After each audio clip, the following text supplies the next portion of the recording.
Dan pemirsa, di hari megang Hari Raya Idul Fitri, lapak pedagang ayam kampung di sejumlah pasar yang ada di Kota Banda Aceh sudah mulai terlihat ramai pembeli, termasuk di pasar daging Penayu. Meningkatnya minat konsumen mengkonsumsi ayam kampung ini tidak mempengaruhi harga jualnya yang terbilang masih normal.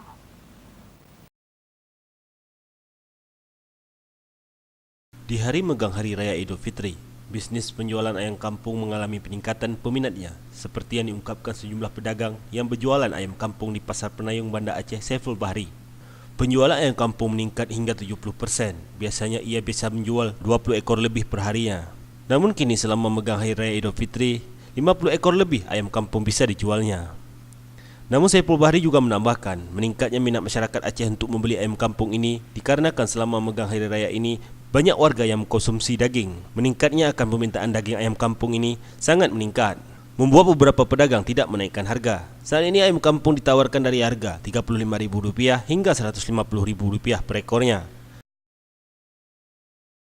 Untuk saya ini pedagang ayam kampung di Kota Banda Aceh, memasok ayam kampung dari berbagai wilayah seperti Banda Aceh, Aceh Besar, Sigli, dan Aceh Utara. Tim Liputan Aceh TV.